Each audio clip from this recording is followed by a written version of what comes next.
বাবা এবং ইন্দ্রাণী গাঙ্গুলির কথা রাখতে আয়ুষের ভালোবাসাকে প্রত্যাখ্যান করলো এবার কুসুম। হ্যাঁ বন্ধুরা, ভিডিওতে লাইক দিয়ে দেখতে থাকুন। যে মুহূর্তে কিনা আয়ুষের এক মুহূর্ত সময় লস না করে যখন কিনা ঘটা করে আয়োজন করে কুসুমকে প্রপোজ করার জন্য যখন কিনা একদিন আলাদা করে সময় বের করে, ঠিক সেই সময় কুসুমকে প্রপোজ করাকালীন আয়ুষ যখন কিনা কুসুমের কাছে হাঁটু গেড়ে বসে কুসুমকে নিজের মনের কথা এজাহার করে, ঠিক তার পর মুহূর্তে কুসুম যখন কিনা আয়ুষের দেওয়া রিং আয়ুষের কাছে ফিরিয়ে দিয়ে আয়ুষের ভালোবাসাকে প্রত্যাখ্যান করে দিয়ে যখন কিনা বলতে থাকে যে ছোটো সাহেব আপনি এই সমস্ত কিছু কী করছেন বলুন তো? আপনার ভাবনা চিন্তা করার সাহসটাই বা কী করে হয় যে যেখানে কিনা আপনি মালিক পক্ষের ছেলে হন, আপনি আয়ুষ্মান গাঙ্গুলি, আপনি আপনার সেই পরিচয়টুকু কেন ভুলে যাচ্ছেন বলুন তো?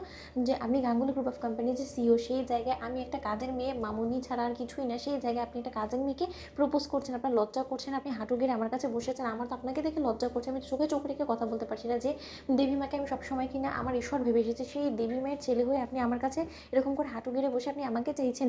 আপনি একবার ভেবে দেখেছেন যে আপনি কী থেকে কী বলছেন? শুনুন ছোটো সাহেব, একটা কথা আপনাকে আমি স্পষ্ট করে বলে দিচ্ছি যে দিলে জলে কিন্তু কোনো দিনও বিষ খায় না। অন্যদিকে আয়ুষ যখন কিনা বলতে থাকে যে সেটা তো আমি বুঝে নেবো ভবিষ্যতে গিয়ে, তোমার তো বোঝার কোনো প্রয়োজন নেই কুসুম, আমি তোমাকে ভালোবাসি এবং আমি খুব ভালো করে জানি যে তুমিও আমাকে ভালোবাসো। নয়তো বা তুমি আমার মাথায় হাত দিয়ে বলো তো যে তুমি সত্যি ঋষভকে ভালোবাসো, তুমি তো কোনো মতে ঋষভকে নিজের জীবনসঙ্গিনী হিসেবে মেনে নিতে পারছো না। সেই জায়গায় যখন কিনা ঋষভের সঙ্গে তোমার বিয়েটা আমি ভেঙে দিয়েছি, সেই জায়গায় কিনা তুমি কেন ভয় পাচ্ছ? কিসের এত ভয়, কিসের এত দ্বন্দ্ব তোমার মনে? বলো তো, সমস্তটা আমি ম্যানেজ করে নেবো কুসুম। আমার মাকে গিয়ে যদি আমি সম্পর্কে বলি তাহলে মা অবশ্যই মেনে নেবে আমাদের সম্পর্কে, কেন বুঝতে পারছো না তুমি? ঠিক সেই সময় এক কথা যখন কিনা কুসুম মনে মনে ভাবতে থাকে যে আজ সকালবেলা বাবা এবং কর্তাম্মা আমাকে ডেকে যে কথাগুলো বলেছে সেটা যে আমি কোনো মতো ভুলতে পারবো না। তার কারণ দেবী মা আমাকে মাথার দিব্যি দিয়ে বলেছে যে যদি আমি কোনো মতে তাদের কথা অনুযায়ী ঋষভ বাবুকে বিয়ে করতে রাজি না হই এবং কোনো মতে আমি যদি ছোটো সাহেব আপনার জীবনে আসি, তাহলে দেবীমা চিরকালের জন্য আমার বাবাকে এবং আমাকে নিজের জীবন থেকে দূর দূর করে তাড়িয়ে দেবে। তার পাশাপাশি আমাদের এমন অবস্থা করবে যেটা কিনা আমি কোনোদিনও কল্পনা করতে পারিনি। এবং এই বয়সে এসে আমার বাবা এরকম অপমানজনক কোনো রকম কোনো কথাবার্তা শুনুক, তাও শুধুমাত্র আমার জন্য, সেটা আমি নিজেও কোনো মতে চাই না। তার জন্য যে আমার না চাই তো আপনাকে প্রত্যাখ্যান করতে হবে, তার কারণে আমি কোনো মতেই চাই না যে আমাদের ভালোবাসাকে পূর্ণতা দিতে গিয়ে কোনো মতে আমার বাবা বা দেবী মায়ের কোনো রকম কোনো কষ্ট হোক। কারণ দেবী মা অনেক কষ্ট যত্ন করে আপনাকে মানুষের মতন মানুষ করেছে এবং সেই জায়গায় আমার মতন একটা সামান্য কাজের মেয়ের জন্য আপনাদের মা ছেলে সম্পর্কের মধ্যে ফাটল সৃষ্টি হোক, সেটা আমি কোনো মতেই চাই না।